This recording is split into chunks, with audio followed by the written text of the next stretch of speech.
Hey, it's your guy Tyrrell back with the interviews. In today's video, we're going to briefly break down how Frank Lampard won the tactical battle over Jurgen Klopp to help Chelsea knock Liverpool out of the FA Cup. When we break down the game and we do look at the board, we have both sides here playing a 4-3-3, shifting the personnel a bit, but still adopting strong sides. When we look at it, we start with Chelsea's overall shape because they did have a midfield issue against Liverpool.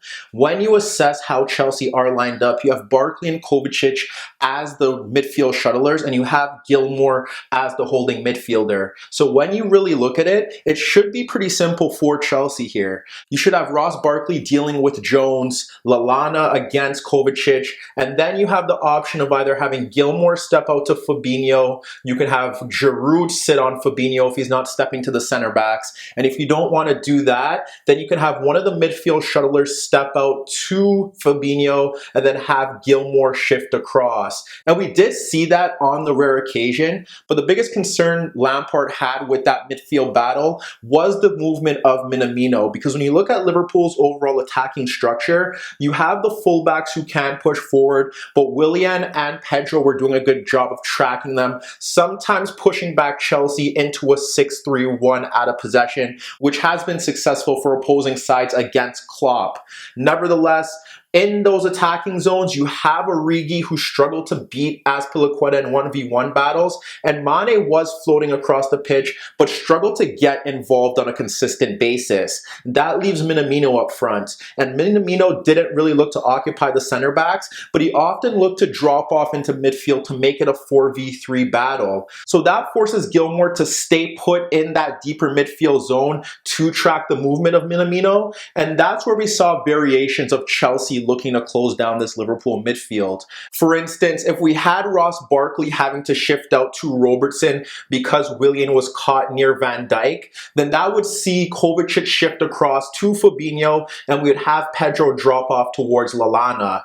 That would happen on the rare occasion where we had the Chelsea wider players caught a bit narrow. That's when you need the Chelsea shuttlers in Kovacic or Ross Barkley to shift out to the fullbacks, and that's where you need covering runners across the pitch. For the most part, we would see Kovacic or Ross Barkley stepping out to Fabinho. On the times where we had Kovacic shift out to Fabinho, Pedro would shift narrow to deal with Lallana as stated prior. And if we had Ross Barkley shifting out into Fabinho, that's where we would see Gilmour push off towards Jones. Nevertheless, that was what happened in the earlier stages, but as Minamino consistently started to drop off a bit deeper, that's where we had to see some variation from Chelsea. And what they simply did here is that if you have Minamino dropping off away from the center backs, then what they did was that they focused on the threat of Minamino and they had Gilmour shift towards him. The midfield battle, like I said, was set in stone, but what often ended up happening here was that Ross Barkley would push towards Fabinho,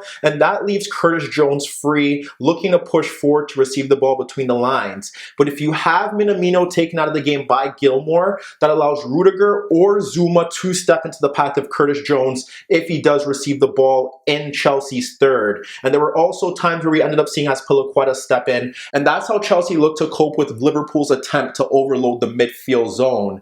Nevertheless, although that was a successful ploy from Chelsea, it did lead to Liverpool's best chance of that first half. When you attempt to press in this manner, the one key issue here that could arise is if you do get beat in your individual battle. So when we look to the Chelsea breakdown that did occur, what we end up having here is Kovacic stepping out into the path of Lallana. Barkley was actually sticking towards Jones, but we had Gilmour pushing into the path of Fabinho, which leaves a gap in midfield for Minamino to drop into in between Gilmour and Kovacic. And what ends up happening here is that Joe Gomez plays the ball to Fabinho, and Fabinho is able to glide across Gilmour to evade that pressure. And what he ends up seeing now is a gap between Gilmour and Kovacic, and rather than playing it into the path of Minamino, he slides the ball into the path of Mane, who is in between Zuma and Marcos Alonso. Marcos Alonso can't step because we have Williams pushing into an advanced position beyond Pedro down that right-hand side. And when Mane receives that split pass between Kovacic and Gilmour, he drops it off to Lallana running off Kovacic. And as Zuma steps, we see the ball slid out to Williams, who delivers a dangerous cross into that 6-yard box. Azpilicueta clears it into Minamino. Mane forces Kepa into a save. Zouma fails to clear. And then we see Kepa deny Origi and Jones on the rebound. But in that breakdown, you see how Liverpool are trying to get that 4v3 midfield overload in that central area. And although they do a good job of closing down their midfield markers, the issue there was Minamino dropping off and Gilmour getting bypassed. But if you have Gilmour sitting in between Minamino and have, let's say, Giroud stepping into that path, or continue with Barkley or Kovacic stepping to Fabinho with markers picking up Lallana and Curtis Jones, that opportunity probably doesn't arise. Nevertheless, when we look to Chelsea's attacking structure, you have Giroud occupying the center backs and struggling to get the better of Joe Gomez and Van Dijk. You know that you're going to have Pedro and Willian looking to take on the fullbacks, with Pedro looking to break and beyond and Willian looking to cut to the byline. And then the midfield battle was set, like I said, Curtis Jones against Barkley, Lallana stepping into the path of Kovacic. And with Gilmour, Liverpool had a few options here, because as they looked to press from the front, they had the two wider players in Origi and Mane blocking off the passing lanes into the path of the fullbacks. And that was a big gamble, because whenever Chelsea did break in transition, there was space for Azpilicueta and Marcos Alonso to push forward because Mane and Origi were caught higher up the pitch. So what ends up happening here is that you have two options. You can have Fabinho stepping into the path of Gilmour, or you could have Minamino drop off to close down Gilmour. What we ended up seeing here was that we had Minamino stepping out into the path of Kepa, but if we saw Gilmour dropping off to try and make a 3v2 by splitting the center backs, then that's when we would see Minamino step into the path of Gilmour. So it's clear that Liverpool didn't want Chelsea to play out of the back through the pressing of the front three, looking to close down the center backs, Kepa, and on the rare occasion, Gilmour. And you had the midfield ball players in Kovacic and Barkley pressed out of the game. However, when you look at how Chelsea were able to get into good positions, you ended up seeing Ross Barkley looking to push forward into advanced positions in between Van Dijk and Robertson. And you had Williams being sucked into narrow positions to help the center backs cope with Giroud, and that created space for Pedro to break down that left channel. In the earlier stages, we had Azpilicueta clip a long diagonal ball over Williams for Pedro breaking into that left channel zone, and Pedro was able to play his cross beyond Joe Gomez, but Van Dijk read it well to ensure that Barkley breaking into that space couldn't have a tap in from point blank range. The other avenue in which Chelsea were able to get into good positions stemmed through Liverpool mistakes. The build-up to Chelsea's opening goal witnessed that. It followed a Chelsea break that saw Willian force Adrian into a save, and Adrian ended up playing the ball into the path of Williams, who was closed down by Alonso, and Williams played the ball out to Joe Gomez, pressed by Giroud. And when Giroud pressed Gomez, he squared the ball out to Fabinho, who was closed down by Ross Barkley, and Barkley's pressure forced Fabinho to give the ball away to Willian, who drove towards the 18-yard box and fired a powerful effort on goal that Adrian spilled into his net. Yes, it was an Adrian howler, but it stemmed through Chelsea's press and Fabinho giving away the ball. And the final element into Chelsea getting into good position stemmed through their ability to bypass Fabinho, and the reason why they were able to do that was often based off Lallana and Jones in higher positions and Chelsea breaking in transition. But as you could see, Chelsea found different avenues to bypass Liverpool, and that was a big worry for Jurgen Klopp. And heading into the second half, we were expecting a tactical shift. But when we looked to the second half, it was Lampard who made the tactical adjustments due to injury. We had Mason Mount come on for Kovacic towards the end of that first half, and then we saw Jorginho replace Willian at the start of the second. That saw Chelsea shift into more of a 4-2-3-1 with Barkley just in behind Giroud, Mount to the left, Pedro to the right, and Gilmour and Jorginho in midfield. And the manner in which Chelsea looked to close down Liverpool was simple and effective. We had Barkley sitting on Fabinho, and if we ended up having Barkley help Giroud push forward to press, then we would see Jorginho step into the path of Fabinho to ensure that they couldn't play through that midfield zone.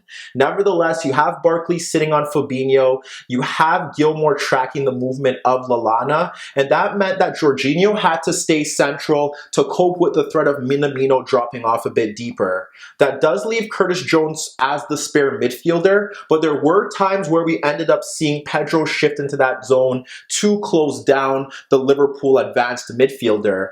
However, there were times where we had Mount shift a bit narrow as well to close down space that Lallana would drift into, and that would see Gilmour and Jorginho being able to sit in that central zone to ensure that Minamino had no threat in between the lines. There were times where we had Robertson push forward, and that would see Pedro shift out into that zone. And if we had Pedro shifted out into that zone, it would always help when Mount shifted narrow, because then you could have Jorginho shift over into the path of Jones. But if that wasn't the case and we had Mount wider dealing with Williams, then Chelsea would simply do what they were doing in the opening half. They would have Jones push out a bit higher. Because you have the two center backs free, you could have them step out into the path of Jones if he did get the ball in an advanced area. Meanwhile, when we look at Chelsea's structure, it was a bit more offensive-minded based off the fact that now you had Barkley floating a bit higher, trying to get the ball around Fabinho. And we saw Mason Mount take up more adventurous positions in comparison to Kovacic, as he often drifted forward and looked to dart into space in between Gomez and Williams. Nevertheless, Mount's attacking positions did benefit Chelsea. It ended up seeing Fabinho finally get booked for taking out the Chelsea midfielder, and Mount did hit the crossbar from a free kick. But shortly after that, we ended up seeing Chelsea double their lead, and it ended up stemming from a Chelsea breakdown that eventually worked out in their favor. And it started with Mount not tracking Williams, and Gomez was able to play the ball out to him, and Williams' cross did evade Origi and Azpilicueta, as Origi tried to isolate Azpilicueta at the far post, and Pedro did well to track back and clear his lines. Van Dijk won the loose ball and played it into Jones, but Pedro stepped into that challenge, won the ball, and it fell to Van Dijk and Giroud attacking it, and Van Dijk won the battle, but he nodded the ball across Fabinho for Ross Barkley to break at Williams and Joe Gomez, and Fabinho was unable to recover his positioning, and Barkley was able to curl a superb effort in transition beyond Adrian.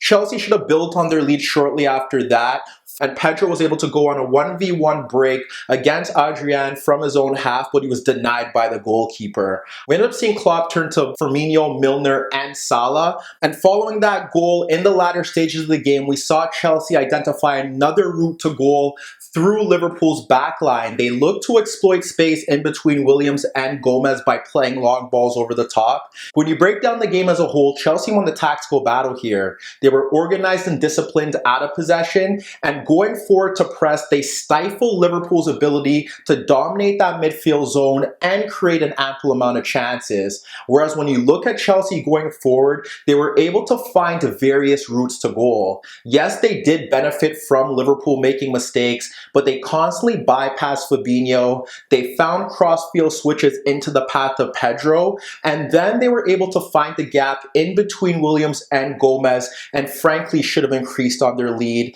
And that adds another woe to Liverpool's current form, and frankly we need to see some change for Klopp, even though he did play a weakened side.